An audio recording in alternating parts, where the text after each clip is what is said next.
Well, welcome back everybody for this um, Friday morning. Um, Sorry again for being on this weird schedule this week. I just have a lot of things going on, especially with the coverage I watch for multiple games. So sneaking in from midnight to like 3 a.m. somewhere in that area is about the only free time I currently have. Um, so we're gonna go back to this deck.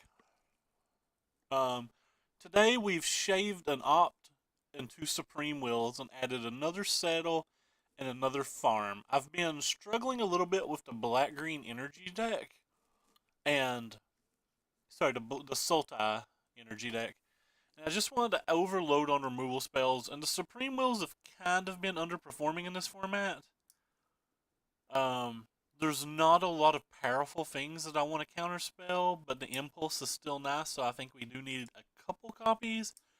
But I just want more interaction early. Um, the Supreme Wills aren't really great in the mirror. Um, if Teamer Energy picks back up, I want the Supreme Wills more, but as of right now, we're just going to try the 6 rafts and I'm making a quotation marks here, the 7 removal spells. And we're going to try to beat all of the decks that beat us on the ground, hopefully. Anyway, we're going to jump right into a match and get this show rolling. I apologize again. I have pretty bad sinuses rocking right now.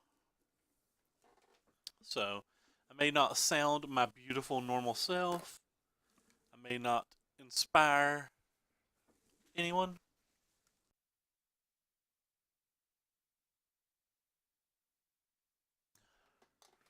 Hey James, what's up, man?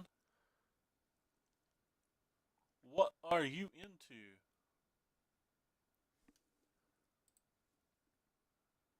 So this hand looks pretty good. Hello, Corey. Give everybody a little.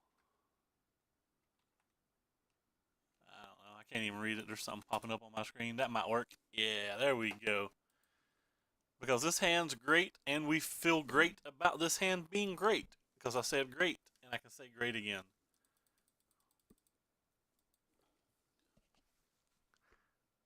Great? Well, this hand's just great.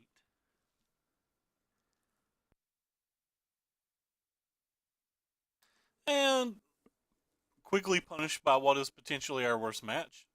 It's the only deck in the format, and yes, there's a black red aggro deck, but I lump them all into the same things. It's the only deck in the format that I don't think I'm a fairly large favorite game one.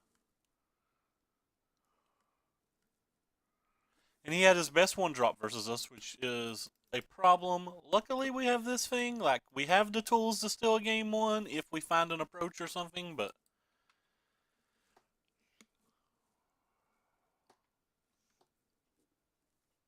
it'll be difficult, of course. I actually need to watch Gotham. I've not watched any of it. I watched the pilot episode and I thought, man, this show looks great. And I just never watched it anymore.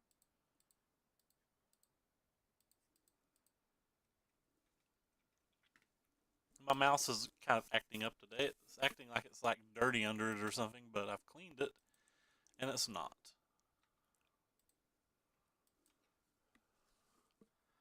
So if he doesn't have a haste threat here, we'll party like it's 1999. No haste threat.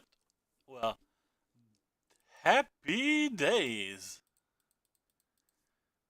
Still may not be good enough, but I stand by the assertment of happy days. Wow, his hand's bad enough that he's literally going to like throw 2 shocks at me and draw an extra card? Wow. What what a lovely day. So I guess we'll just buy this back then. If he drew in 3 cards exactly land Hazaret uh, or like land Chandra, then of course we're going to be sad, but the odds of him doing that aren't very high. And we're at 14 lives, so I guess it's reasonable either way, but oh, even happier days. So opponent's hellbent now, and we get to pop out this nice little fumigate.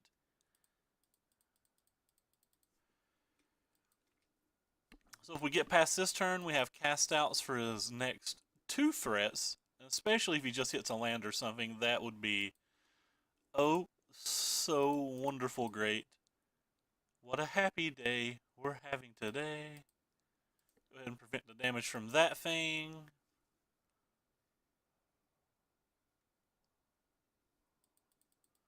So these were the tools to steal game 1.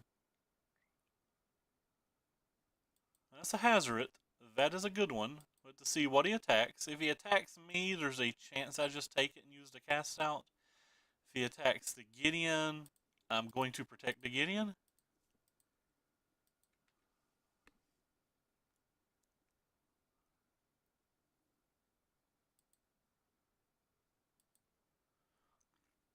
I'm actually going to cycle this because we could have hit a come into play tap land. And this is kind of wasteful. I don't get to save the Gideon in this manner. Or, like, I don't get to save the cast out, but I don't want him discarding 2 cards to the Gideon or whatever. And if he just top decks, like, back-to-back Hazards, like, we're sad, but...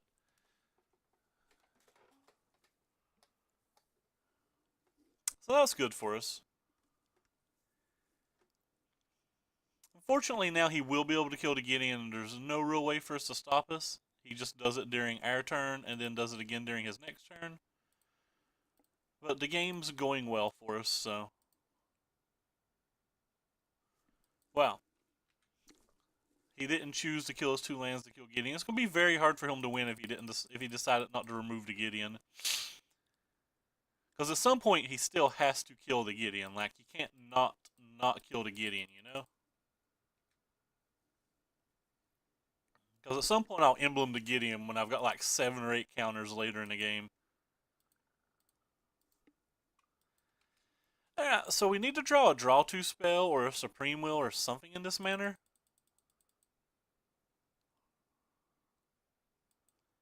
Cropper, unfortunately, I'm going to have to kill it too. I just want to keep the Gideon's life total as high as possible.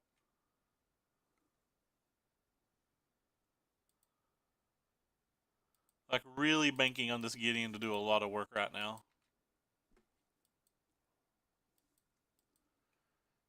And then we're kind of like dirtling around needing to do a draw 2. Or find maybe an Ascanta or something. Well, that's a good one. If he doesn't have a land, we can actually counterspell a Hazard or a Chandra. If he doesn't play anything, we can cycle it and see what we find.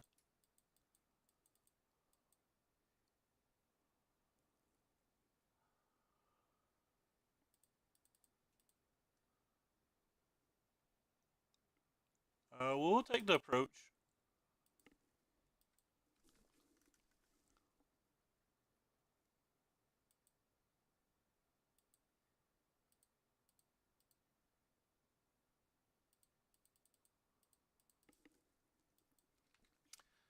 So I think we're in great shape this game. I feel like all we have to do is find a land and it'll be fairly easy for us to stall the amount of turns to get to another approach. Things that could hurt that, like he could draw another Hazard and we would be in deep trouble, but we've already dealt with 2. I do feel like all of their decks should run 4, but all of their decks don't run 4. Some of them literally run 2. Alright, so we'll put one of those on the bottom and one on top just to guarantee our land. Even though we're kind of a favorite to hit a land. Yeah, so he's going to sack it and deal 2 probably to the Gideon.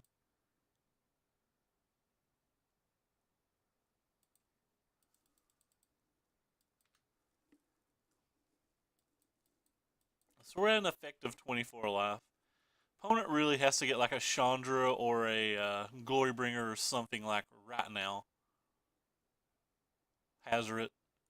He needed something that costs 4 or more mana just right then, that turn.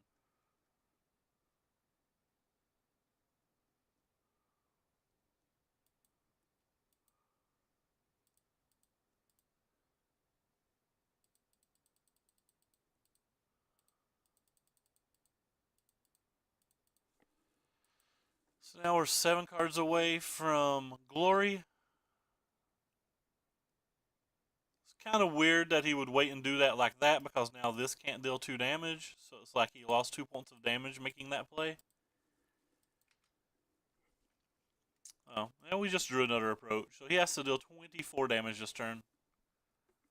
That doesn't feel like the most likely thing. Doesn't feel like the most likely outcome at all.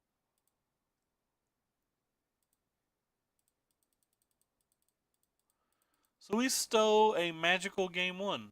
Were we on the play or the draw? Because we rarely win when we're on the draw. Think we were on the play?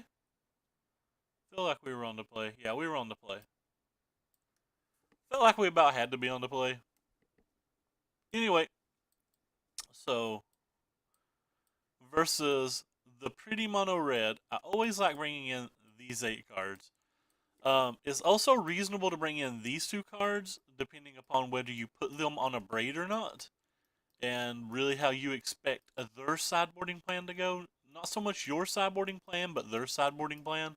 Cards that I think are too slow. I think the blue cards in this match are typically too slow. So I always take out those, and I take out the Supreme Wills typically as well. On the play, it's reasonable to cut like another Effort Meltdown or something. But for the most part, I believe this is a good enough sideboard plan. It's potential that I could like remove the ops and bring in the Gear Hulks, but without knowing whether they have a braid or not, I'm not super comfortable doing that. But the Torrential Gear Hulks do play exceptionally well with the farming market and the settled wreckage, which is the one reason we're considering that in at all. But I feel like I need to know how my sideboard or my opponent's sideboarding just a little bit better before I'm comfortable enough to bring in the Torrential Gear Hulks. Because I know when I'm on the mono red side, like I bring in a braids. Because even if you just kill the front half of a cat, it's good enough. Like I keep all my lightning strikes in. I bring in any additional copies of a braid I have, and I take out things like shock because shock doesn't really affect this at all. Can like sometimes finish off a Gideon, but like if that's the best it's doing, it's not worth it. But we'll pop this. Hey Pufferfish, I don't think I've saw you around before. Welcome, welcome friend or stranger, whichever one you want to be. Alright, so this hand seems reasonable. We have one of our stalling cards, we have the best card we have in the match, and we have our Wrath of God. We're obviously going to have to hit some lands, but we already have 2 lands and an authority, and I just don't feel like we can mulligan any hand at all that has this potential set of cards. They had Beaumont, which is unfortunate. We would have much rather had them. We'd have much rather our opponent had like Soulscar Mage or even like the 1/2 first striker. This card actually gives them a lot of gas, and it makes it to where at some point we're going to need to resolve this cast out. So they had their literal best 1-drop, 2-drop versus us.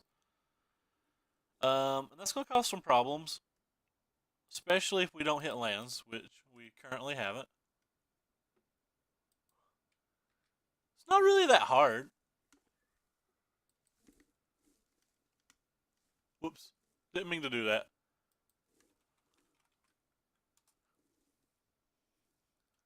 But since I did do it. So that card's brutal. And we're having a lot of issues here, but then again, we don't have lands, so it's easy to have a lot of issues when we don't have lands. Go ahead and play this thing. Ticket up on this to try to make him attack it with all 4 damage. It's usually just above the chat, but you could be on the mobile client or anything. I'm not sure.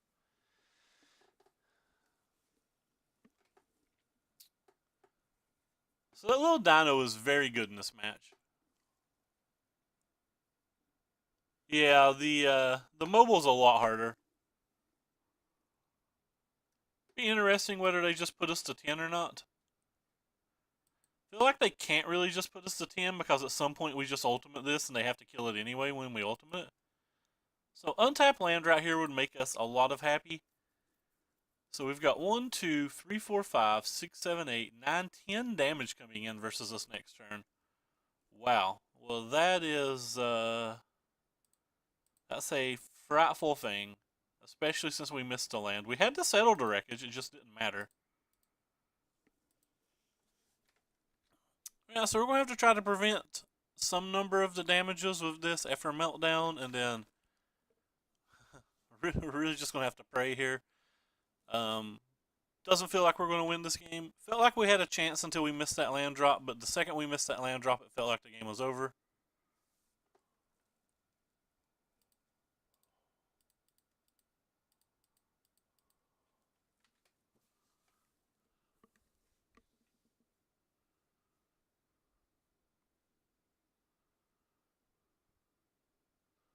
So we're down to 7, and he still has 3 cards in his hand. He's going to get to draw 6 cards from the Beaumont Courier, so we legitimately just have no out now.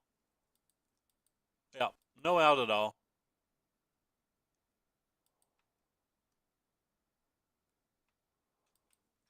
And we missed another land drop.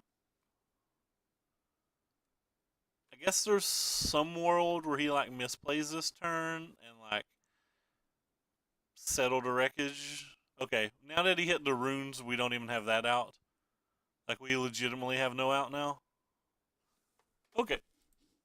Well, opponent had his best 1-drop, 2-drop, 3-drop for us. Oh crap, is that not up?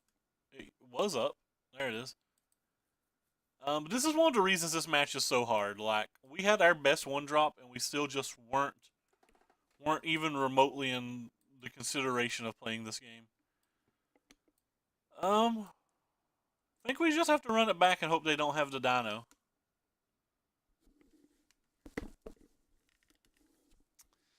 Mono Red's the only match in the format that I'm not like happy to play versus. Alright, well this hand's not very good, but it isn't above a keep line. We have a turn 2 interaction spell, we have a cast out, and we have a fumigate, so hopefully they don't go Beaumont into Carl Zeb for the 3rd game in a row. Thank God. So you're saying we have a chance? Yes, saying we have a chance. Carl Zeb would still suck on this spot, but they didn't have the Beaumont, and them not having the Beaumont is absolutely huge for us.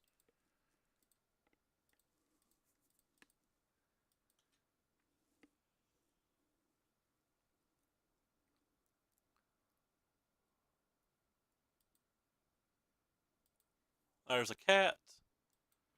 So now we just need to hopefully hit a land, and we'll have a little bit going for us.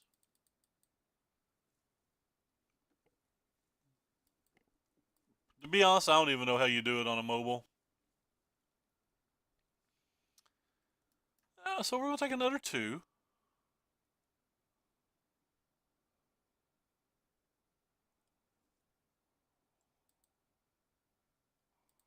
That's not a land.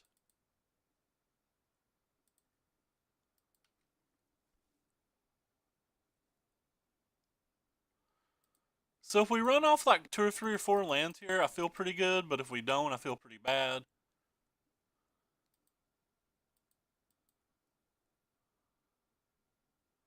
I think he should attack with both here, but I'm going to take the damage because his 4 drops are just too good.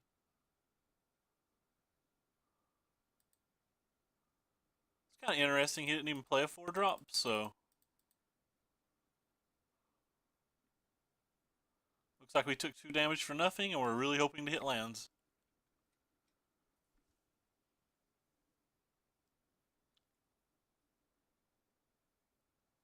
Well, we're down to 9. Untap land? Rip. Not an untap land. Ugh. That's kind of disappointing. We were in a prime spot to win this game, but without that land, it gets clearly much harder.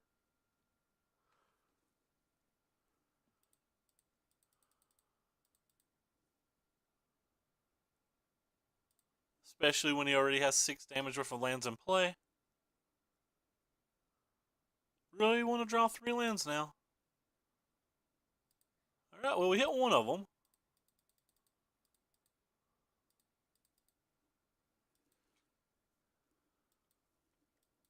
He's already used the Glorybringer and 2 Lightning Harnesses. There's a chance that he can't kill the cat. If he can't kill the cat, that's very good for us. I wanted to play the blue-green version. The blue-green version looked pretty interesting to me, but it only had 19 lands, and I didn't really want to do the tuning of it on my own. The 19 lands really felt pretty offensive.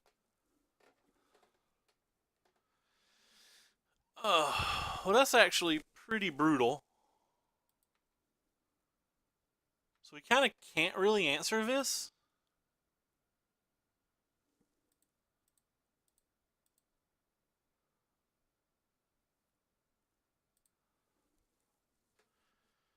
So if we attack with both, he just blocks.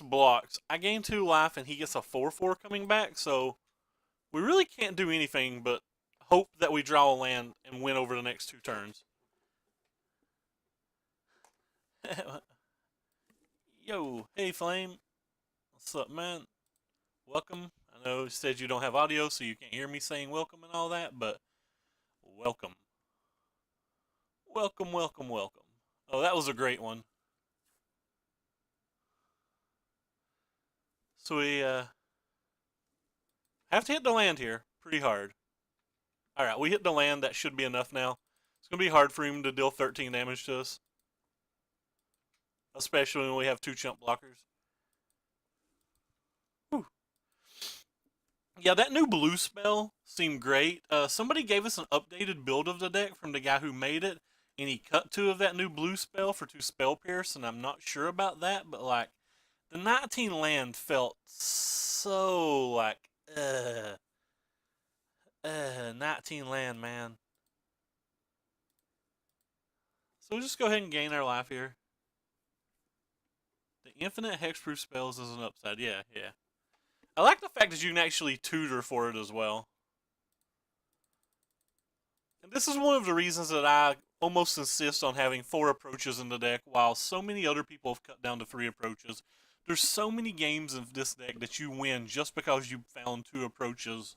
Like, if we only had 3 approaches in our deck, like say this was any other card. Any other card, we're not likely to win this game. Like, no one card deals with what he's doing. If this is a Wrath of God, he can bring this back. He still has this ticking up. He has 8 damage worth of lands in play. If this is a, I don't know, a Settled to Wreckage, sure, we deal with the board, but, like, this probably wins before we draw that approach back. And so on.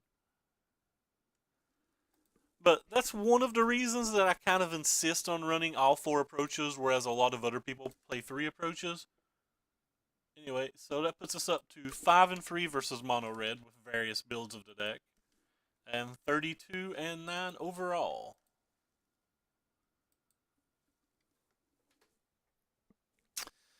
I don't know about how I like our changes today. The farming market was very good game 1. Not having the Supreme Will in the first match felt fine. We're gonna have to keep testing and see how much we care about these Supreme Wills. Like, if we don't miss the first 2 Supreme Wills, maybe we can cut these for like Essence Scatters or Disallows or something, but I forget exactly who it was, but it was a YouTube comment that suggested cutting the 2 Supreme Wills.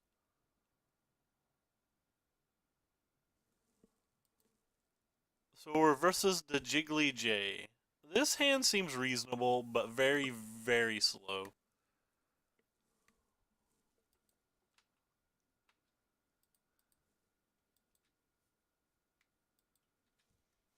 That one was even a turn 8-9. We missed a land drop, but like, it still seems pretty good.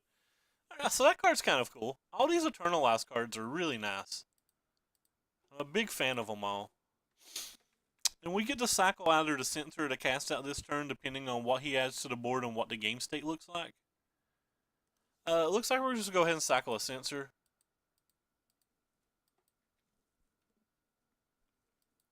We have to try to find lands, though.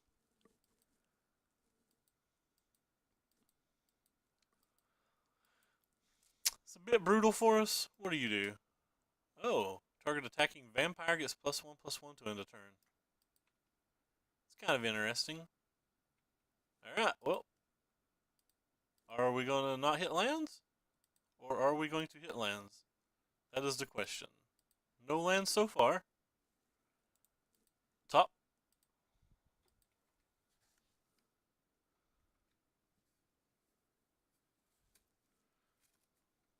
Yeah, so I feel like we're in good shape if we hit the lands. I feel like we're in bad shape if we don't. Unless you control at least 3 other creatures. So that thing can start attacking and blocking right now.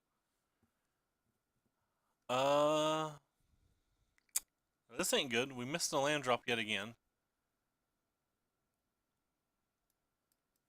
And it can make tokens? It's probably safer just to Effort Meltdown that.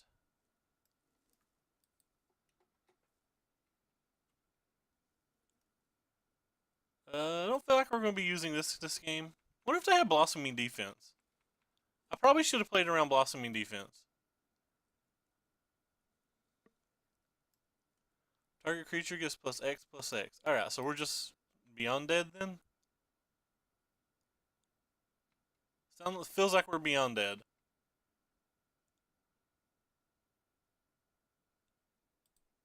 I think that's 11 damage no matter what.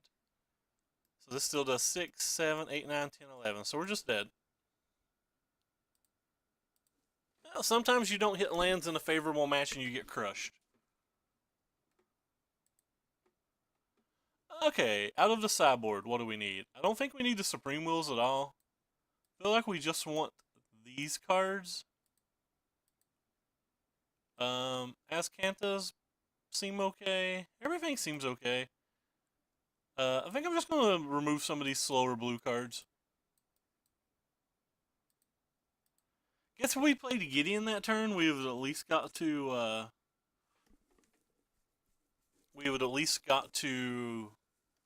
survive another turn, but surviving another turn, I guess if we'd had double Effort Meltdown, may have kept us alive another turn, but,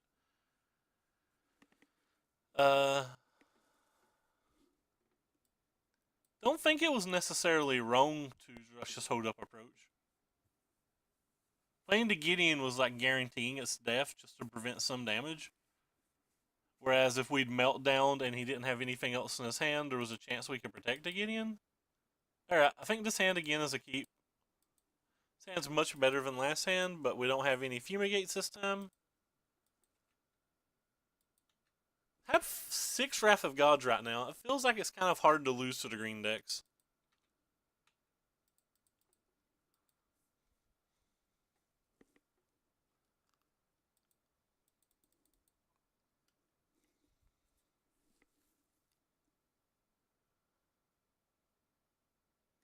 What do you do? Indestructible until end of turn? I don't think I care about that card any, so.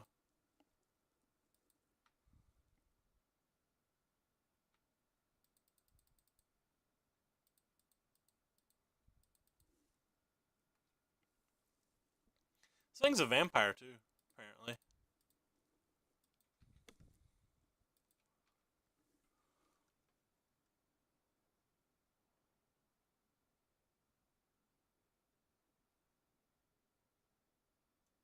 Got a Dunes that's good to keep in mind about. It's a big cat. It's a small cat.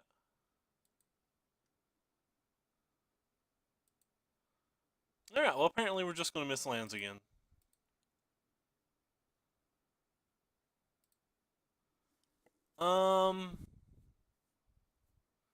This one does more things with the one thing. Guess we'll use this on you.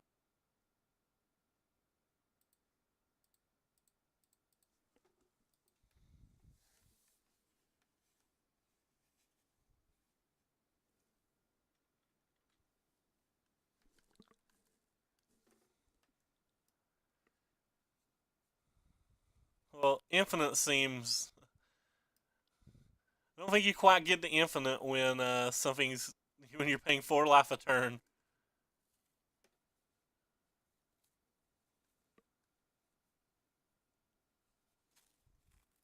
Hey, hello Flame Guts. What's up, man?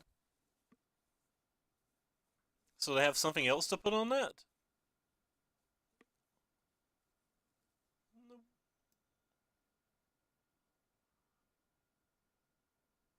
Sure. Alright, so Gideon's dead. And we missed lands. Well, that's nice. It's fun to know that we're getting to play Magic. I guess we'll keep both of these.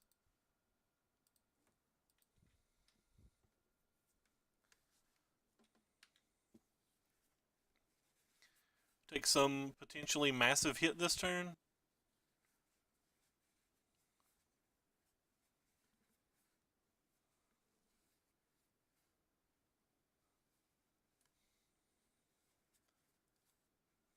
Doesn't seem like it's a massive hit.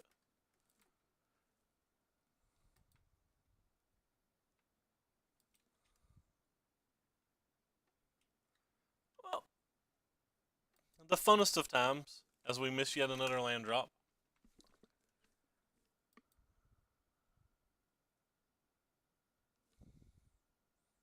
So he has to play around Settled Wreckage right now, which is kind of real awkward for him because if he only attacks with one or two things, we can throw meltdowns on them and go on about our day. Sure, so that thing's a 2/2 currently.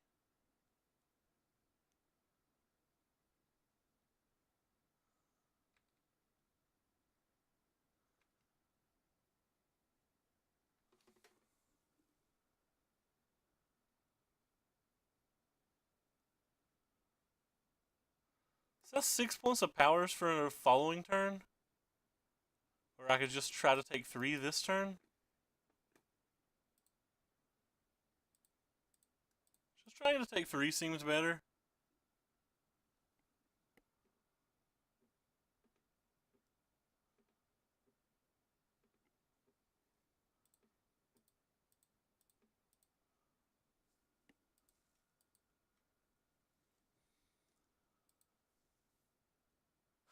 LSV. I guess it's not even qualified, but that works. Alright, I'll play this one. I think this one lets me stall a little bit longer, but he doesn't have a whole lot of power in play either. He can use these things.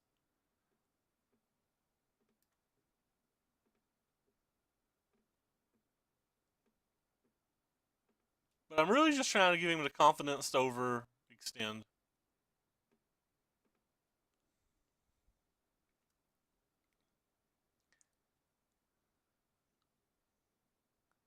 Yeah, I kind of expected that.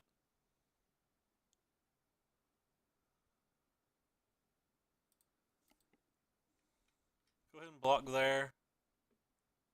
So we take another point of damage if he wants. Oh wow, he didn't deal an extra point of damage to us. Well, that's nice. And will we draw lands? Hey, we drew a land.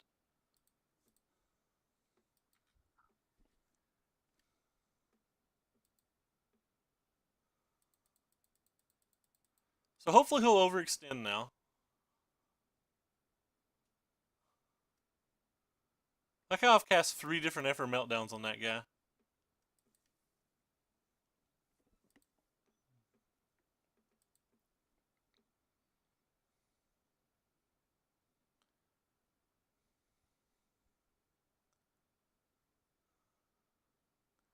Like, he definitely shouldn't attack with all of them right now, right?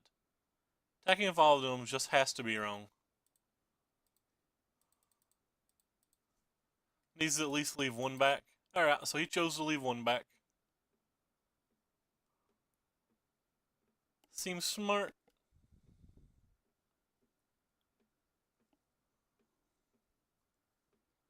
And he's got a little flying dude, that's unfortunate. Hey, we hit a land.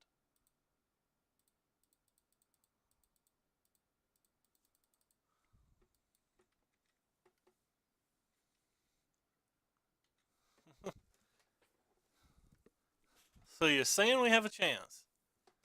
Because we've drawn double approach yet again.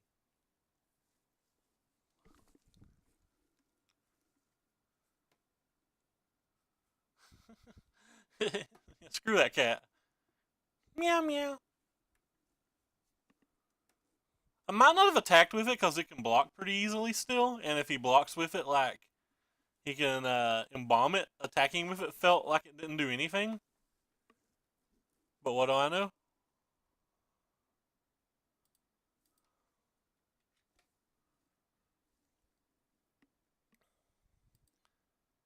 If he needed to land that bad, then I guess attacking with it wasn't bad, but I can't imagine that he needed to land that bad.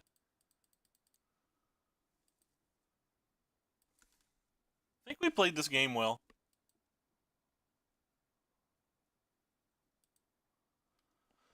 Alright, so do we want anything differently for game 3? I don't really want the 40 even versus tokens, I only want them versus haste threats.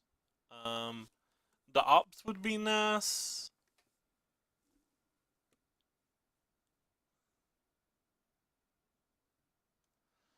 Um, when you play Moto, it just automatically puts X amount of lands in your deck. So like if you want to only use like here, basic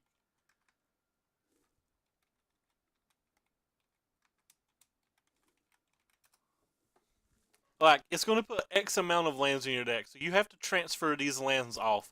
And it generally puts like kind of the older lands first. So like every time I build a new deck on Moto that has mountains in it, it will always put these two mountains in it first. So for me to get mismatched lands, I specifically have to like go out of my way to get them.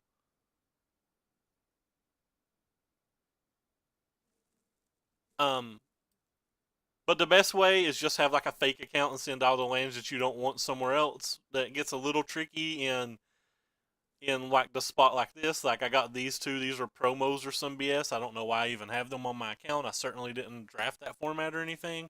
But I leave these two on for legacy. Same thing with like my basic islands or whatever. Like I leave this art basic island on for legacy, but like so like I transfer all of the non the other ones off. But like when it comes to, I do have to make sure I take these off. Anyway, so back to the sideboard.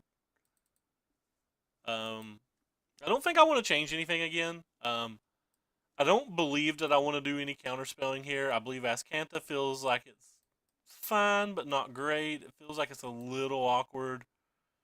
Um, the negates and jaces don't feel good. The only thing that's like potential is potentially these ops, but it's between the ops and the gear hulks, and the gear hulks play so well with the pharma market and so well with the settle the wreckage that I think they're good enough. They also have just like a 6 toughness that can block very well. Um, we have 25 lands, and we have like still 8 things that can cycle if we have a little bit of issues. So we shouldn't be having this big of land issues. So we're just going to chalk that up to a little bit of variance those 2 games. And well, we had the ops one of the games.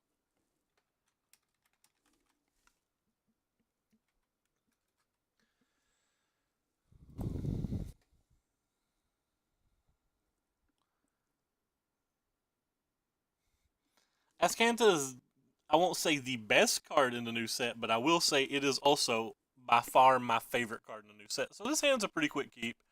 We have 2 removal spells and we have 4 lands. We actually even have something we can do on an awkward turn.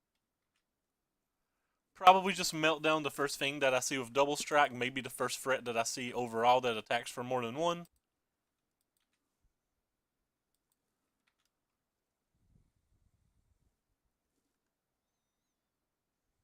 Well, that's beautiful.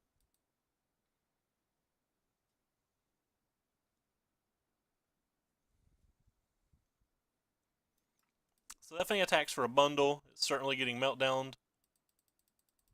I'm going to go ahead and do it now because I believe that their deck is the type of deck that could have blossoming defense.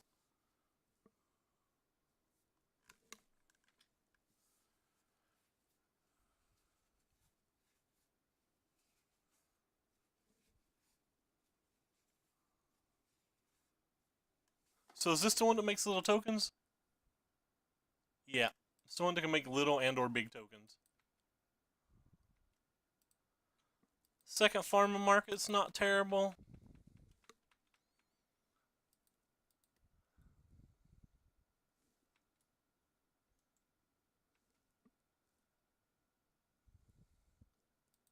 It's kind of interesting. I'm going to take the damage and then use the farmer market after combat or after damage because I don't want to take the extra 2 damage if he has a blossoming defense, and I don't think taking the 1 damage is that big of a deal. So, like, even if he saves it, I save 2 points of damage here, and I think it's fairly likely that he can save it. If I didn't think it was likely that he could save it, I would have just went ahead and killed it. But, like, I thought it was pretty likely that he could save it.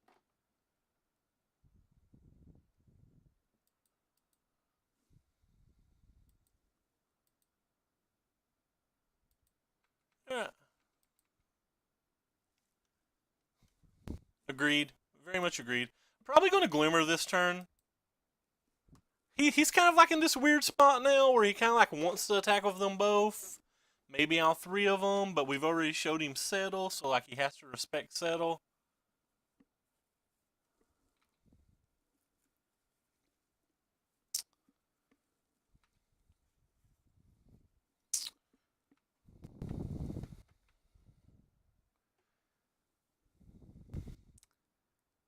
So he's attacking with them all. Hmm. Kind of makes me just want to kill this one.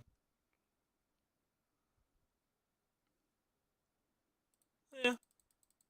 We'll just Glimmer and take our damage. We don't want either of those. We're looking for basically lands and fumigates.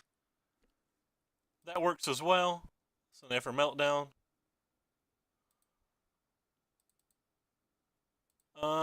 So like none of those threats are particularly big right now. He did last game. He had some respect last game, so.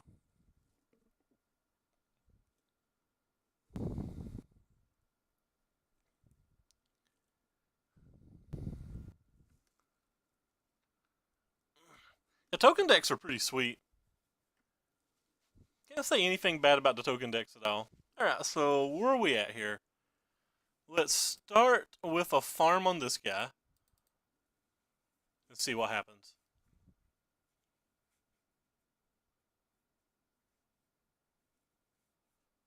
That's fine. Then we'll just go ahead and melt down that guy. So we'll take 1 damage this turn. Now we have Gear Hulk next turn. And then we have Approach the turn after that.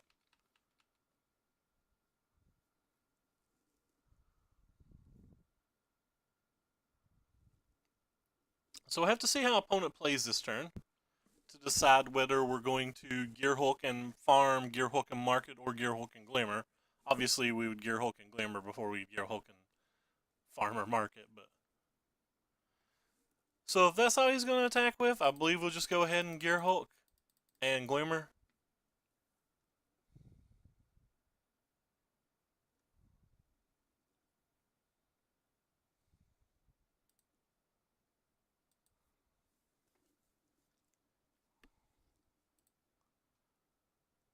Look for like some kind of Wrath of God effect here.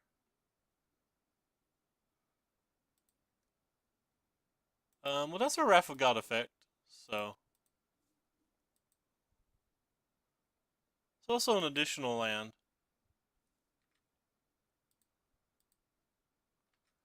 So we have to see if he can kill this thing. If he can kill this thing, it changes how we play our next turn significantly.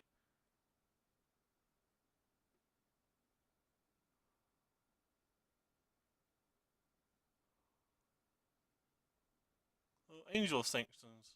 That's a good one. So he is Hellbent now.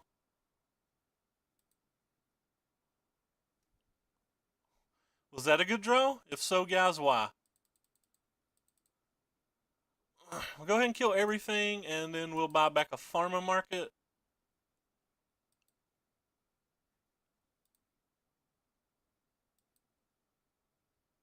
Draw 2 cards, then discard 2 cards. I guess we'll discard this one and this one. And then we'll play our land for the turn.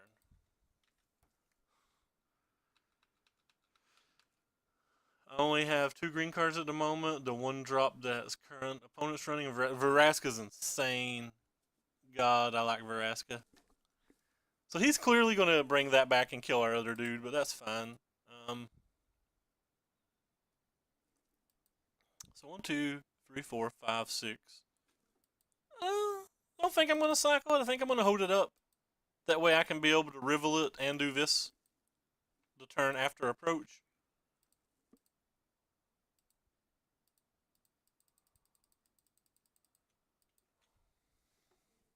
Now I don't even have to do Rivulet plus that.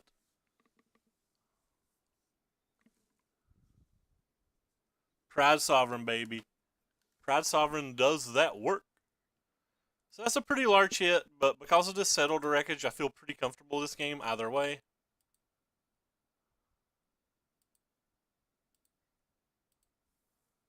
So we know our card's 6 cards down.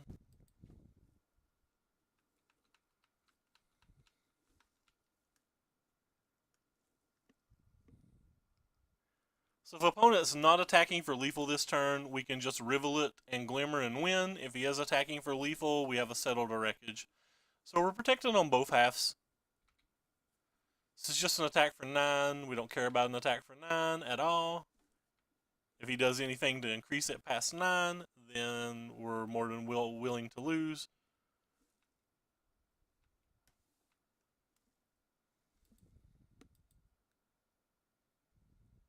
Alright, so we'll just go ahead and mill ourselves here. Yes, and then Glimmer for the win. Put that on bottom, that on top, and we got it.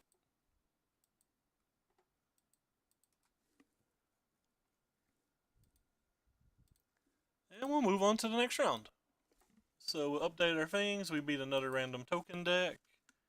And we're currently 33 and 9. Versus various builds of token decks with this particular deck, we are, looks like, 4 and 0. Which is pretty nice. Gotta have some kind of sideboard hate. The black cards are really good at like trying to beat this deck.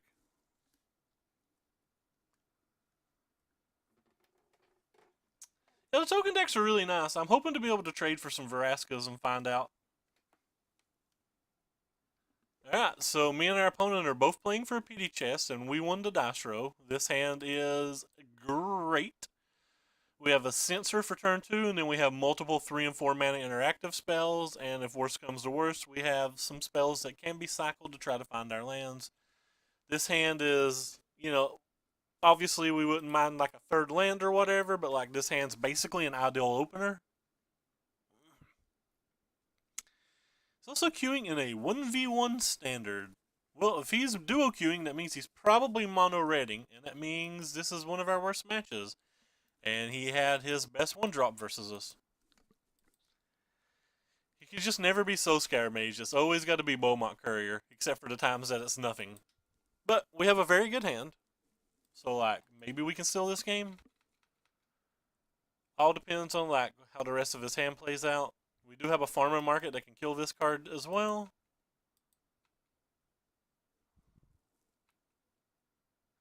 Alright, so it looks like he had his best one drop and potentially his best two drop too, since he didn't play a haste threat.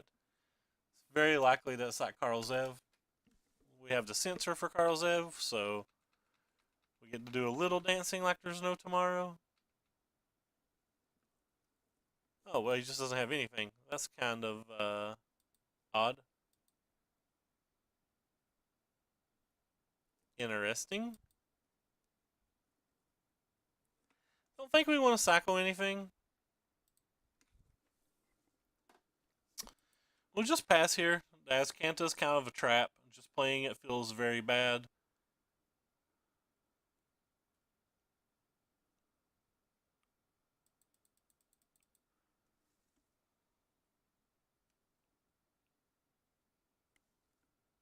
Is it not Karl Zev? Oh wow, so opponent doesn't have a play for this turn either? Well, that's just wonderful for us. Don't care if he plays something post-combat.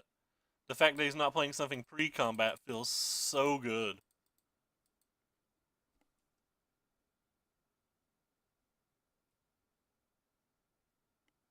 So does he want these 2 cards? A second opponent's going to just throw a burn spell at us and draw 2 cards? Wow. That seems insane.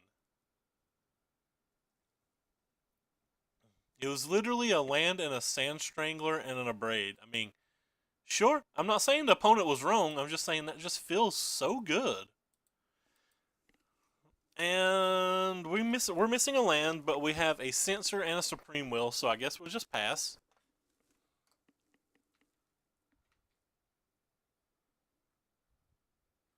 a Beaumont Courier. I actually think that's good enough to Supreme Will. I don't care what he plays. Carl Zev's like the only 2-drop that I would rather be off the table than a Beaumont Courier. Like if he just plays Earthshaker and attacks us for 2, we don't really care about that. If he plays Cropper and attacks us for 3, we don't care about that either.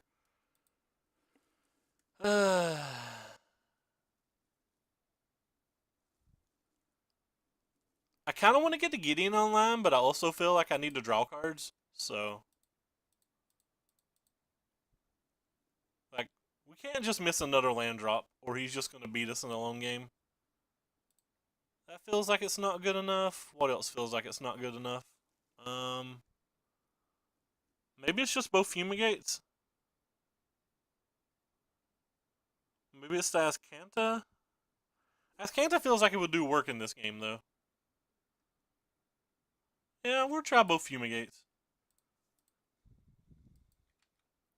We're currently 2-0.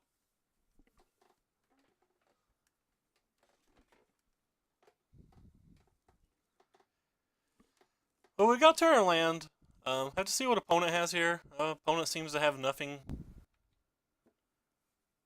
So again, we can look for a land, or we can just like slam Gideon, or we can just slam Ascanta. I feel like we have to start hitting our lands.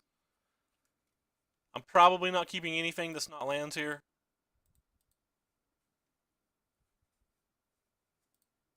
There's some chance that I'll cycle the Censor. Probably a high chance at this point.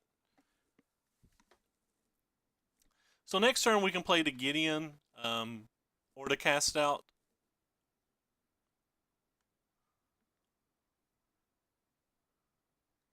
Alright, so that's the Earthshaker. I don't think it's a budget mono red. It's probably just tuned to beat other mono red decks. He's probably just got paired versus mono red decks enough that he thinks it's worth it. I can't necessarily say that's wrong. It all depends on what you're being paired versus.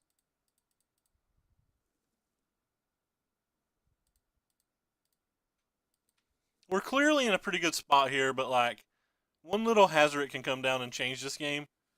From this turn on though, we'll be pretty protected from Hazoret with the Cast Out. So if he like doesn't draw at this one draw step, it's going to be very hard for us to beat. I agree with the exception that I feel like the haste clause on cast out's exceptionally important, and I also think that the cycle clause on cast out's exceptionally important. The binding is a card that I want to try on the sideboard though, especially to beat the decks with gods in them, like Scarab God. Scarab God's been a real threat for us recently, and so has Hazoret obviously, but like overall versus a blind format, I think cast out's better in like every single situation that doesn't involve those gods. Just the fact that it's haste, flash, plus its cycle is ridiculous. We wouldn't have 4 of them in the deck if it didn't say the word cycle, though. Alright, so anyway, versus mono red, it's pretty simple how I sideboard. I just bring in the 8 white cards and I take out the slower blue cards. I've been taking out the Searches, the Supreme Wills, and the Glimmers. I'm not necessarily sure if I'm supposed to be taking out the Supreme Wills or the Ops. The Supreme Wills feel kind of good. They feel considerably less good on the draw. There's even an argument that if I knew how they were sideboarding and I knew they were taking those braids out, that like I could bring in Gearhulk over to opt. But on the draw, I'd never really want the 3-mana spell. On the play, sometimes I want it. But we're on the draw this game, so there's not a whole lot to think about.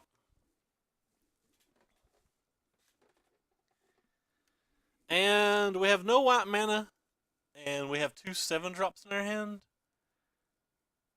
Unfortunately, we do have an Authority of Councils, but we don't have any cycling or anything, so we can't even consider keeping the draw. And again, we have 2 7-drops. 2 7-drops just aren't good in this match. The op's not good enough by itself, and then our next best spell is a 5-drop. Alright, well, we'll have to keep this hand. I'm not going to go down to 4. We have to try to get very, very, very lucky. Hey, Devton. I believe you're the guy that suggested this on the YouTube channel, right? Yeah, this. I gotta give props to the couple people who have told me to shave on some. Well, one person somebody, yeah, whatever. What I'm trying to say is, uh, we've shaved some Supreme Wheels for the pharma markets for today, for the testing today. Wow, I'm babbling like an actual buffoon. Somebody give me a banana.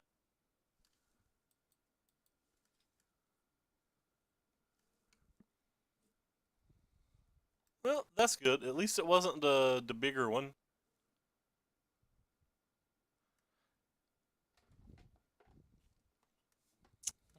I feel like I have to have spells on turn 1, 2, and 3 versus them, or like I can't win. I don't think I'm gonna win this game either. I guess we need to land. Still taking like 5 damage a turn though. If we draw like a settle to wreckage next turn or a cast out the next turn, like there's some chance we can win the game. But like it doesn't feel very favored right now. It feels like he's just gonna resolve some kind of 4-drop or whatever. This match is so bad for us that we feel like we have to generally get lucky. He just didn't play anything? Does that mean it's just like all burn spells? Alright. Well.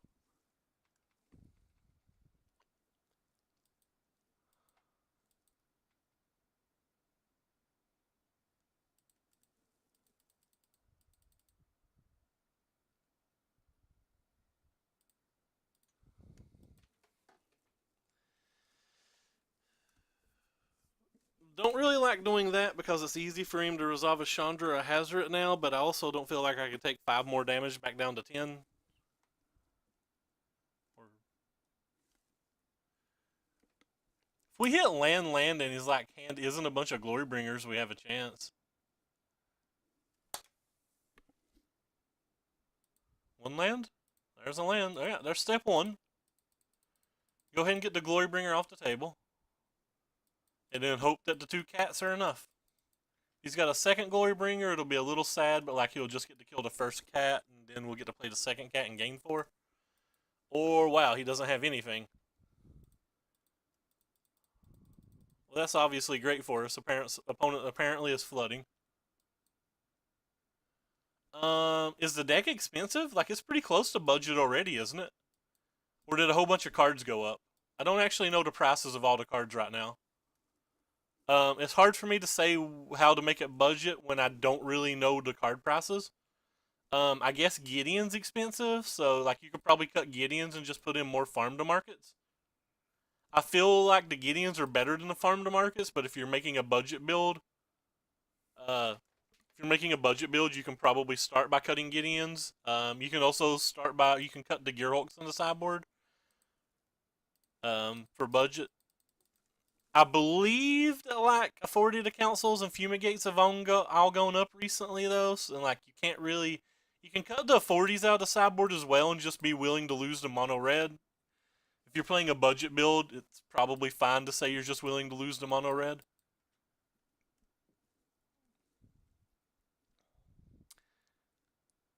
Like obviously, the more and more budget a deck gets, the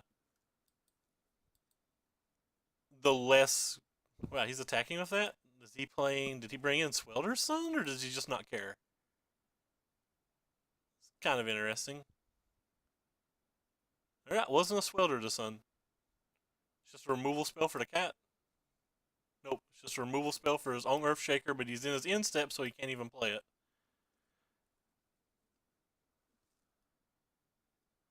I have an Nefer Meltdown, so like that's not even that big for him. Alright, the shame concession because of the being in the weird moto. Alright, so we're 6-3. We've beat Mono Red twice tonight. Um, yeah, I don't know all the prices of the deck. Let's just jump in here. But if I was going to make it budget, the cards that I would start cutting Gideons and put in a couple more farm to markets. I would start cutting Torrential Gearhulks. I kind of want another kill condition in the sideboard. I think Kefnet's not expensive, so like maybe you could play a Kefnet over a Gearhulk. Maybe a second Jace's Defeat. I think Ascantas are like $5 or $6. You could probably cut them as well if you're looking to make it completely budget. But those are the biggest things. You can't really cut a fumigate. You can't really cut an approach. You can cut these authorities as well, and just be willing to lose the mono red. But anyway, if you guys like what you're seeing tonight, make sure to give us a follow and to click the links down below the stream to both my Twitter chat or Twitter channel, where you can find every time we go live all the deck lists we play.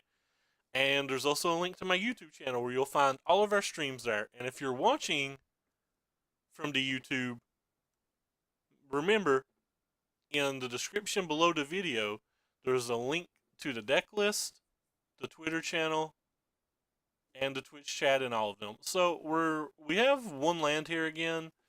We do have one scry. If we were on the draw, I would keep this as a greedy hand, but on the play, I don't think it's worth it. It's actually close to being worth it, right? It's actually close to being worth it, right? Like we have 24 more lands, and we have a draw step plus a scry, so we get 2 tries to hit 24 out of 53.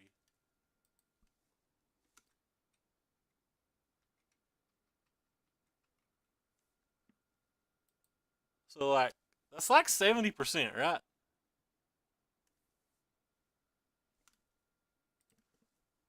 Um, the lands aren't particularly expensive. Maybe you could cut the dual lands. Maybe there might be an uncommon dual land legal. I have no idea. Hey, thank you for following, Aaron Centeno. I think I'm gonna keep this hand. Like I said, I think it's around 70% to hit the land by turn 2. And the hand's strong enough that we might be able to miss one land drop and be fine, depending on what deck they're playing. Yeah, I have, and I've considered that. If there was more mirrors, it's something I would 100% do, but there's not been that many mirrors right now. So, do we get there? We did not get there, but we got a third draw step, so.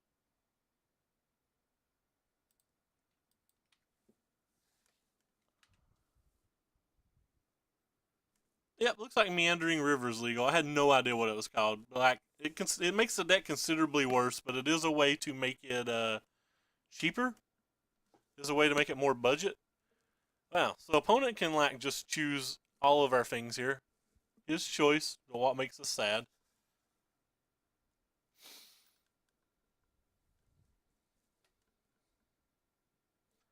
Gotta remember to go get a farm market out of my bulk for somebody.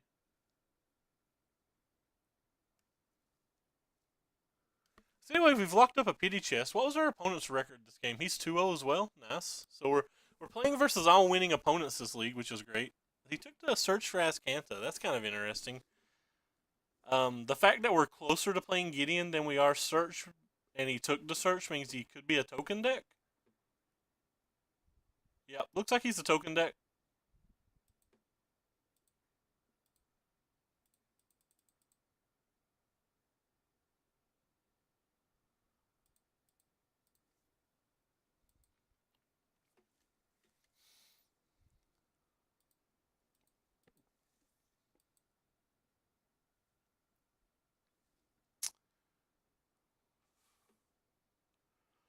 Well, our hand's okay, but it's not great.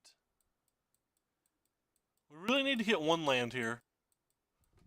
We're super favored game 1. I feel pretty favored game 2.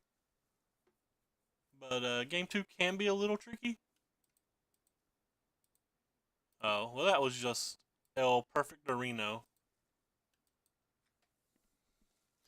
Well, Corey, keep in mind my mom leaves at about 5 a.m. today, so if you guys need to borrow any cards from me whatsoever, you need to get the order in pretty soon. World starts at 3, League of Legends World starts at 3 a.m., so basically I have about 2 hours before I'm going off the clock. But you're welcome to borrow anything. So go ahead and just keep all of our lands.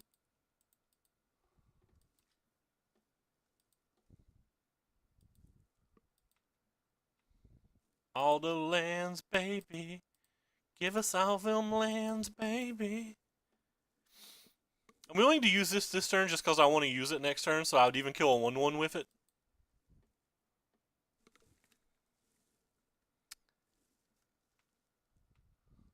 Shall you do combat and let me get a farmer market off?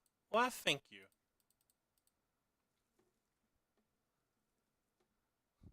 Getting that farmer market. Oh, yeah. Getting that farmer market. Man, his hand is miserable, and I thought our draw was bad. And I thought our draw was bad, friends. Yep, no worries, bub. Anything my boys need, my boys get, though. I said boys in a very ghetto-like term. I'm proud of myself. Could have saved a farmer market, and probably should have saved a farmer market until after, or the market from the farm, till after approach.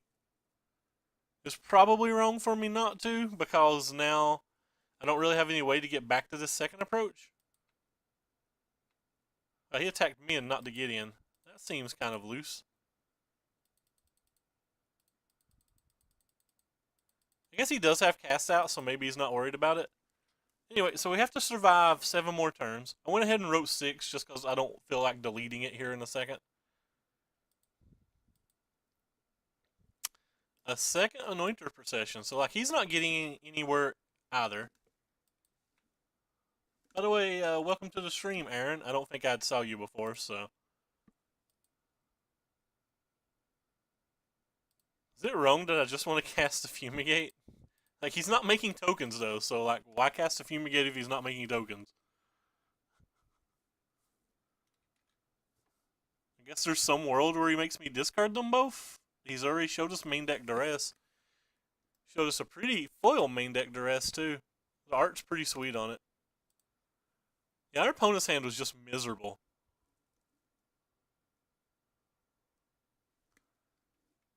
So we'll be at 5 cards going into this next turn. There we go. Now opponent's got cooking with gasoline. He's got his stuff rolling now. So give him a whole bunch of little tokens here.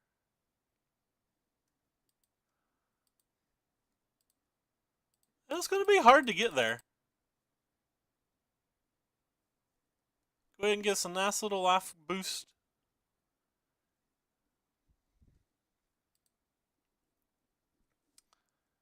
So we have to survive 5 more turns. Go ahead and get us a Gideon emblem.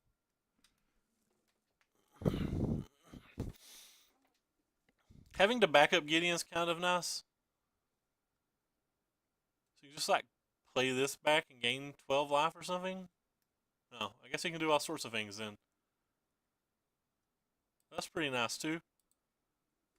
Alright, so we still have to live 4 more turns. We're just not getting anywhere. So now he's going to get to flip this because I don't feel like I can cast Fumigate when this is still in the graveyard.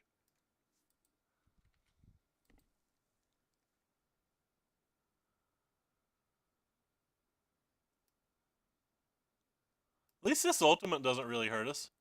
Wow, that's a good one too. Yeah, well boys, we don't have that many more turns left.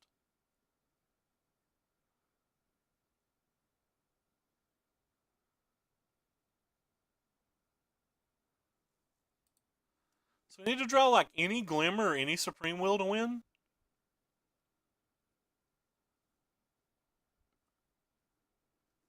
Another Fumigate wouldn't hurt. Like all the Fumigates are useful right now.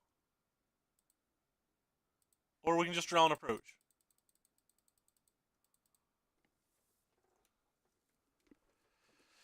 Another reason I like having 4 of these in the deck.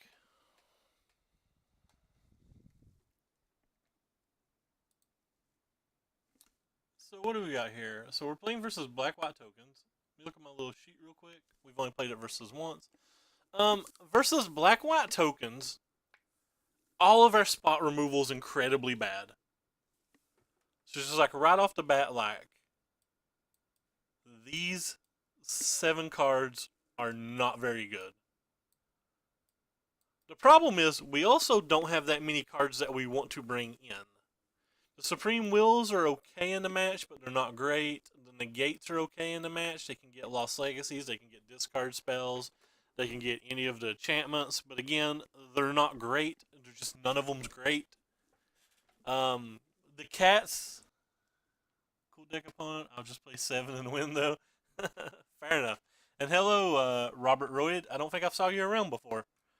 Um, so typically I like all of the alternate win conditions in this match because a lot of these black white token decks do run Lost Legacy, and if they do run Lost Legacy, it's pretty hard to win. But between cast outs, negates, and supreme wills and stuff, you are able to win with just the cats if the game goes well. Um, Cards I also don't like is I don't typically like the ops here. I think the ops are a little shy, and any deck that I think's bringing in Lost Legacy, I always cut one approach versus. Sometimes I cut two. Like, if I know for a fact that he's playing Lost Legacy, and if I know he's playing 2+ copies, I would cut the Lost Legacy as well, or cut a second approach. Yeah, the Liliana Suite, the green versions have been playing a couple of Veraskas and one Liliana lately. So this hand's very, very, very slow, but Azcanta's powerful enough, and he's mulligan that I believe we can keep it. If we fade a Duress on turn 1, which they don't have a lot of untapped black sources, that would be nice, because a lot of times he wants to use 2 mana on his next turn. But I do believe Azcanta's powerful enough of a card to keep. We're obviously going to have to hit something, though. I typically sideboard out Anointer Priest in this match. I don't think it adds to the board enough, and them gaining a million life isn't something that I think is relevant. But he's playing a different build than what I'm playing, obviously. Maybe he doesn't have the same tools I have.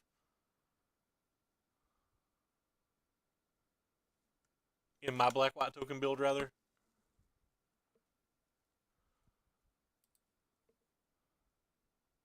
So Azcanta is just beyond powerful. Glacial Fortress for the graveyard? Why, thank you. And we drew one approach, which was wonderful.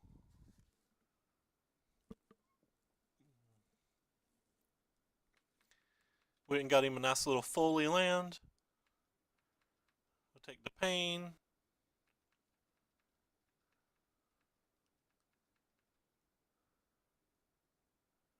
So he didn't play any spell on that turn, so we'll just keep the Censor of him because he may have a 4-drop. Another island to the graveyard. I love you, Azcanta. You are our favorite. Azcanta feels so wonderful already. It's that worst case already milled 2 cards for us. That's just great. Thank you, Azcanta. We want to give you much hugs and a little love.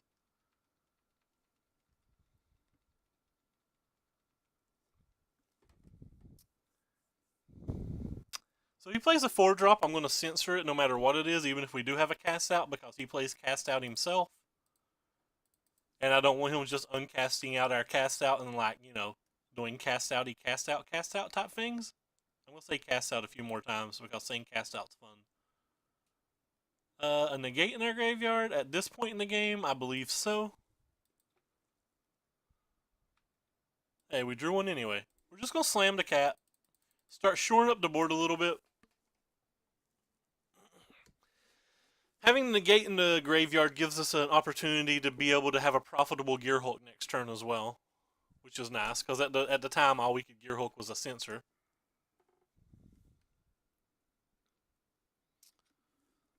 Probably only keeping lands. I remember back when, like, Oblivion Stone or one of those cards was coded very poorly, and, like, you could, like, hey, thank you for the host, J Army, appreciate it, man. You could, like, lock up games with, like, the triple Oblivion Stone loop that could never end. It was pretty sweet, pretty awkward, pretty weird. All the things. A cast out in the graveyard, yes, we really just want to land here. Well, we didn't get to land, but that's fine. Our Azcanta turns to land next turn. Because there's a high probability of a chance that we'll get to negate something this turn if we feel like it. We're just going to let him have that. It's not powerful enough to care about, especially when he only has one creature, and he might be trying to bait a negate out of our hand for whatever he's following it up with.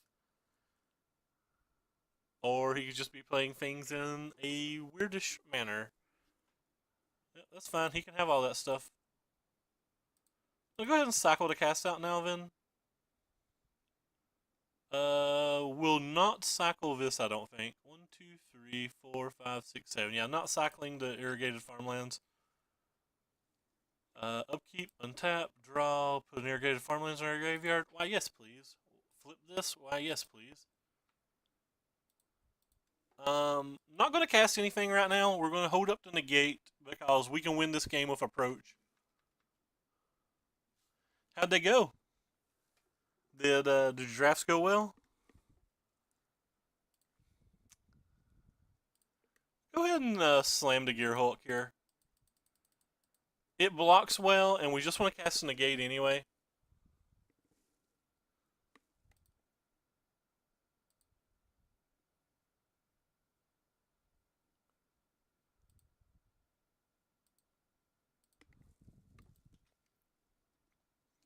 Wait, what did look up? Some Esper token with Jace, and it went near infinite.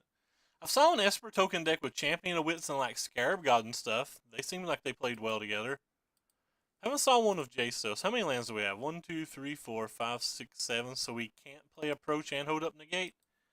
Alright, well, it's good that we can probably just win by attacking this game. 1-1 out. What kind of deck did you have? I've not got to play much of this draft. I think I've played exactly one so far. The only one I've played so far, I was like red-green dinos. I thought my deck was pretty good. I like opened a Rigi store, so I was kind of like stuck. There wasn't no chance for me to play anything else if I was opening a Rigi. Rigi's just too powerful. So I feel like we can win this game by actually attacking, and then we have a backup plan of using the approaches if we want.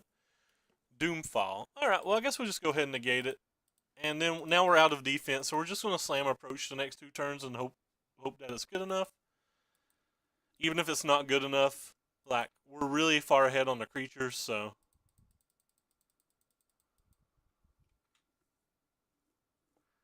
There's an argument that I should have just played the cast out or the approach last turn, because if he had Lost Legacy, he would have probably slammed it after we negated the duress and was tapped out. But like, I think we can win on the grounds, so I don't want to give them the chance to top deck it. But that could have been a misplay. I'm not really sure. The opponent doesn't have anything going on though, so it really just feels like we can pop this up. Put JJ Still's wonderful donation. Oh, it's an against the odds deck. This is the deck Ricky was talking about earlier. He told us to buy Jace's because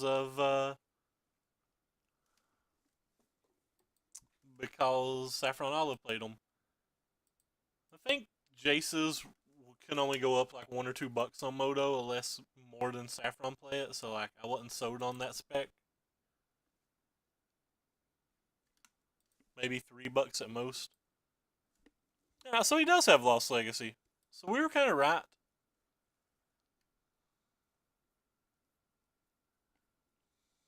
I had it's called Unfriendly Fire or something, the 5-mana one. In my draft, I had 6 of those. Like, people let me have 6 of that card. I was bewildered. Like, I think that card's very good, so the fact that somebody gave me 6, I was just like, wow.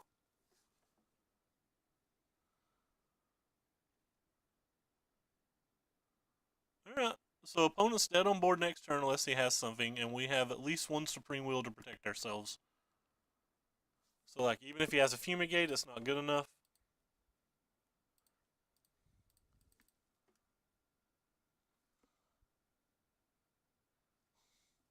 Oh, sorry, I didn't respond to, there he is. Kimazif. Yeah, Blue-White Approach is our favorite deck. I do try to not play it every single day, though, because, I don't want to keep, like, beating the dead horse. I don't want to, like, make the viewers bored of it or whatever. Anyway, so that puts us up to 35 and 9, and let's update. Where's the tokens decks right there, and another win versus tokens. There we go. So, alright. So we're back up, queuing up again. Remember, if you guys like, or if you guys like what you're seeing, both follow the stream and follow the links down below to my Twitch, or to my Twitter and my YouTube. If you're watching from the YouTube, in the description below every video, there's a link to the deck list, the Twitch, and the Twitter. If you're watching in the Twitch chat, you can always type !deck list to see both a picture copy of the deck like this, or if you don't know what the cards are, there's also a printed copy there where you can just read the cards.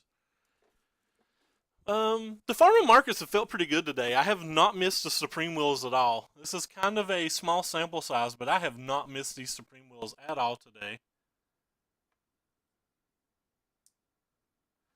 I have to do something at 3 a.m. this morning, and I'm going to eat before that, so I don't really have enough time to play another league after this league. But yeah, we'll check out the stream, or we'll check out the deck for sure. But I don't have enough time to play it tonight. Thank you very much. Manaless Garm? I think that's what it says. Can't read the blue text. Let's highlight it. Yeah, Manaless Garm. There you go. I can do English. Thank you. Thank you for the kind words, and welcome to the chat. I don't think I've saw you before either. So we're 4-0 versus a 1-0, and for some reason I recognize his name. Did we play him already? We did not play him already. Why do I know his name? I have no idea. Alright, we have a bunch of Wrath of Gods in the Censor. I'm just going to keep this hand. He's already mulliganed. So hopefully we can get this little trophy, but even if we don't, going 4-1's nice.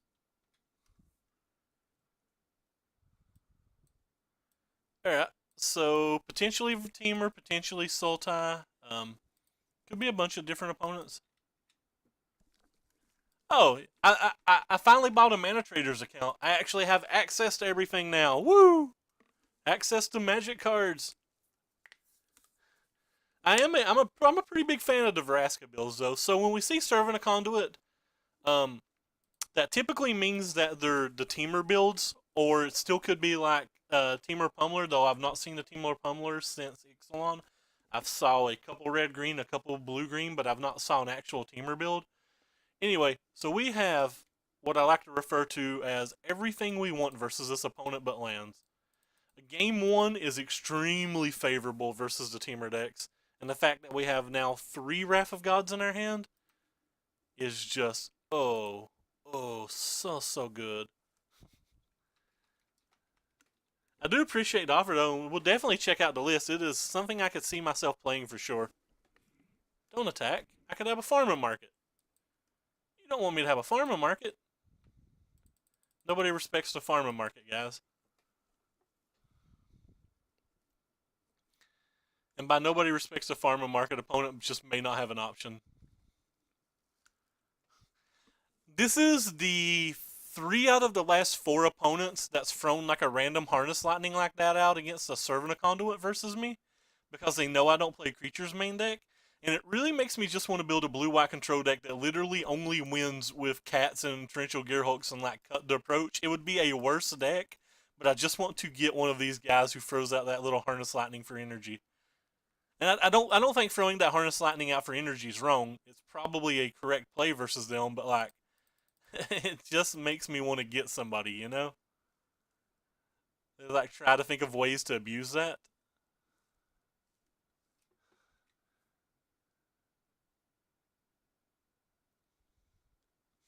Farmer's market. Oh, speaking of which, should we keep one of these just out of annoyance? Like, I don't want to use it. Yeah, we're going to keep one of these just because it's fun. Absolutely punished. Should not have kept one of those. Rip. All the mistakes in the world. Okay, at least it didn't matter. We didn't hit the land either way, so at least it didn't matter. Oh, this is going to feel good, though. Don't have Blossoming Defense or I'll feel real bad. Don't do it. Yeah, throw your hands up. Woo. I'm having a lot more fun than I should right now. I'm literally playing for a trophy and making fun plays instead of competitive plays.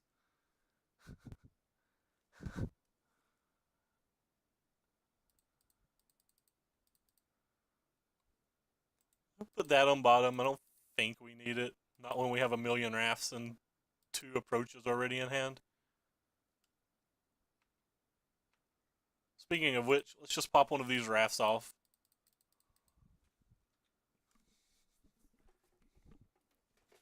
So opponent didn't really get to play Magic this game, and we got to have a lot of fun. Game 2 and 3 is much harder, especially if they're playing like the Jabberwocky build of the deck. The last Jabberwocky build that he 5-0'd with had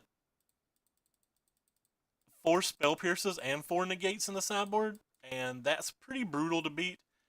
So he has the Splash for white. The Cast Out Splash is pretty interesting and actually kind of difficult to beat. So he really needs to tap out here and put more pressure on the board, so he's really probably not going to be able to hold up Supreme Will, which works out pretty well for us, considering we just drew another approach this game and got to do the double approach. So the builds that have the white splash typically haven't had the Scarab God from what I've saw. That being said, I could just be wrong. He could have Scarab God as well. I don't really know where these decks come from, but I've gotten paired versus quite a few of them recently. So it's a little odd.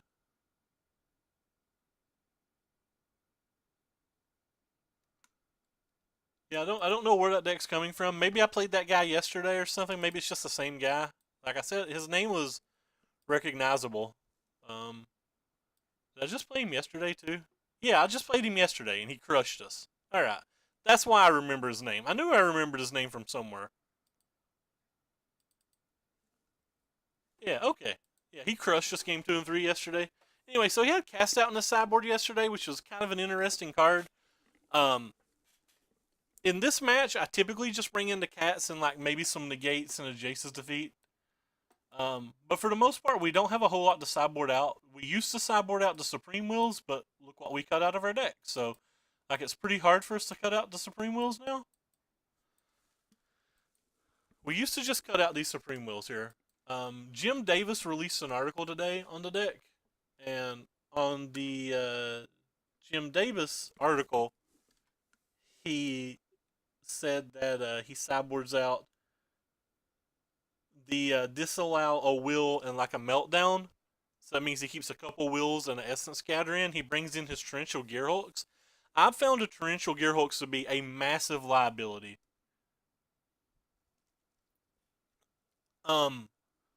If they're playing Scarab God, they can always kill your torrential gearhulk between the braids and the harness lightnings that they don't sideboard out because they have to have answers to cat.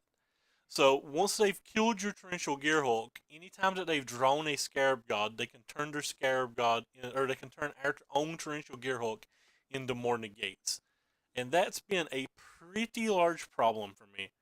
Like, it's been very hard for me to try to beat that. I also don't like taking out the Effer meltdowns in this match because I'm that afraid of Long Tusk Cub. So this is what I've typically been going with. I do believe that some Chase's defeats and some negates are arguable to sideboard in, but I really just don't know what to take out for them is the problem.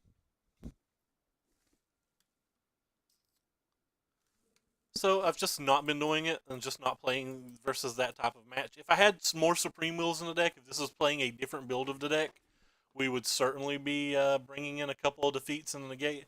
The defeat's good because it can kill all their negates, all their Whirler Virtuosos, all their Rogue Refiners, and their Scarab Gods. But like it's not great.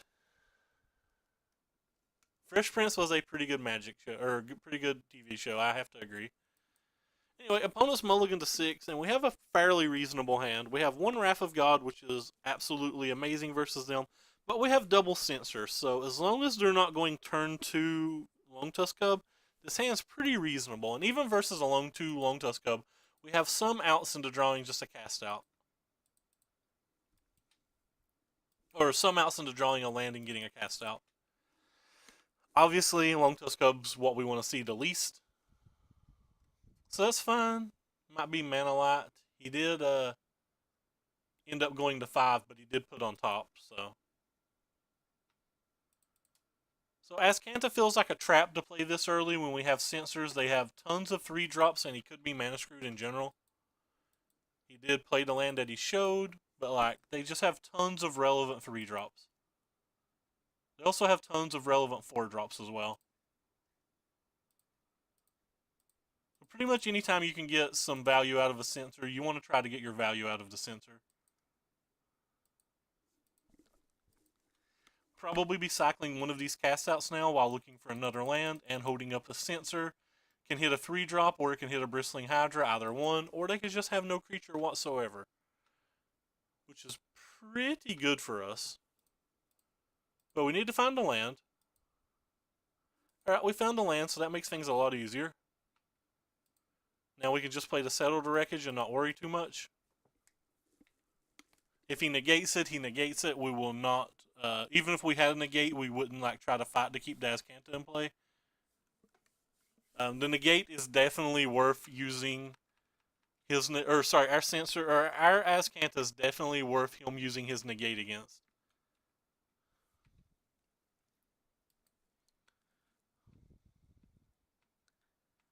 Yeah, so we hit another land, which is pretty nice.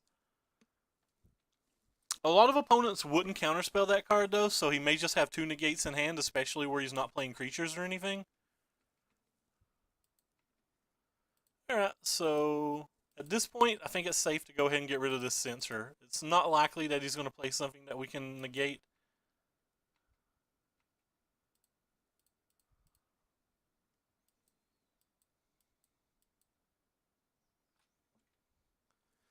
And it's better to save all of these answers for when something sneaks by, I believe. Because like him just resolving a cast out right now is kind of brutal. A cat to the graveyard. Actually don't think I'm going to put the cat in the graveyard. Like, it blocks reasonably well. He's probably got a couple removal spells, but like even the 2 1/1s are fairly good versus just like him drawing a Long Tusk Cub or whatever. I assume the front half of it's going to die no matter what.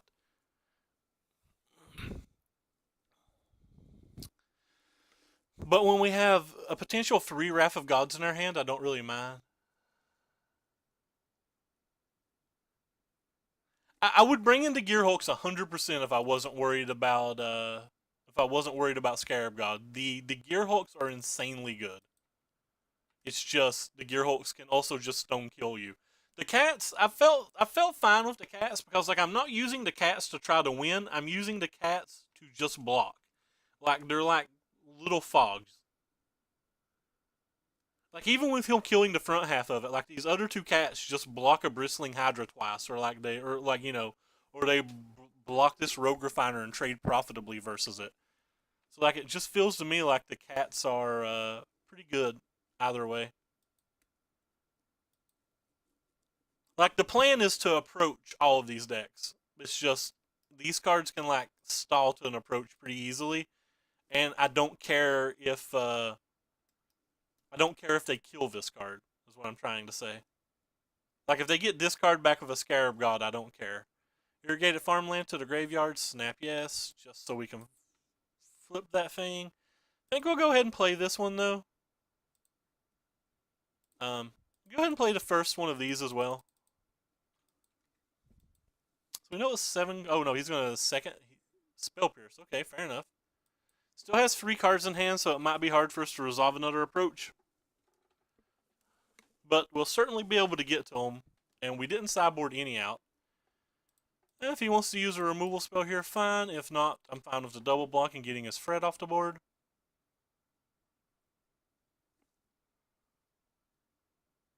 So what's he have for a follow-up? Just a Servant. Something that I'll use a Pharma market on just so that I can use the market half of it. But overall, I don't really care about it. I kind of actually want the land again. Yeah, I probably, if I would be bringing in more negates if I was bringing in Gearhulks. Like I want negates if I'm bringing in Gearhulks, for sure. I'm doing this just to get the back half of it in the graveyard.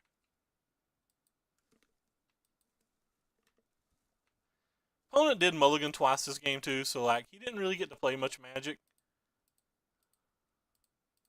We'll make sure that a Spell Pierce can't stop another approach, but there's a 4th Fumigate now.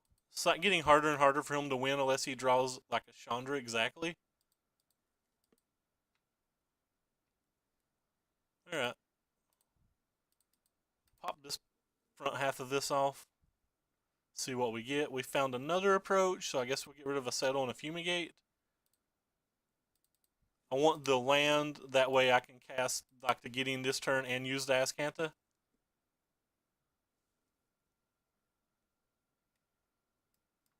So he may negate this if he has one.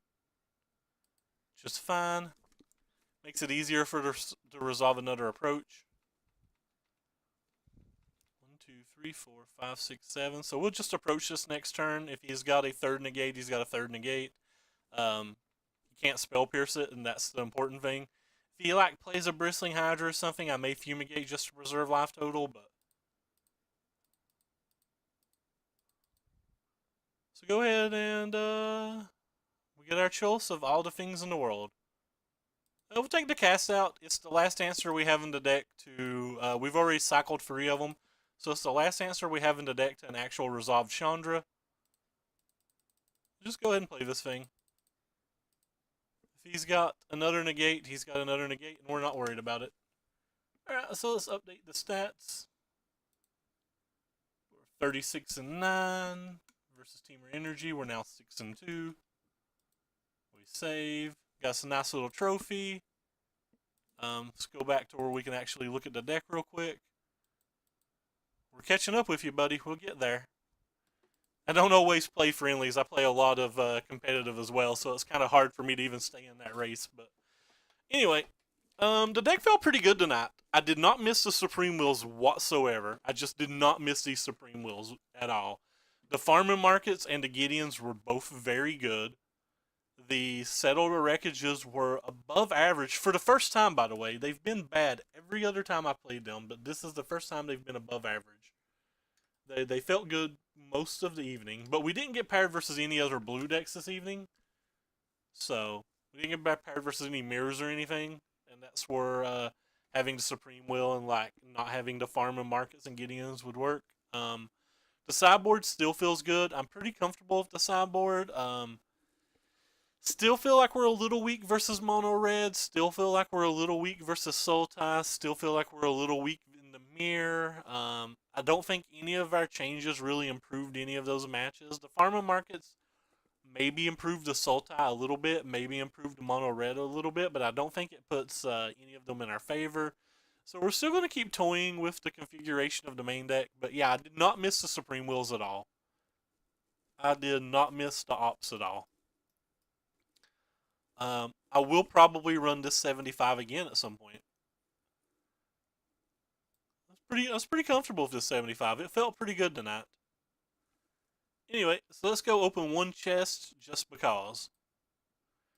If this one chest doesn't go miserable, we'll open another chest. Alright, well this chest went miserable, so that's enough chests for tonight. But yeah, the deck felt pretty fair tonight. I'd like to thank all of you guys for coming by and stopping by.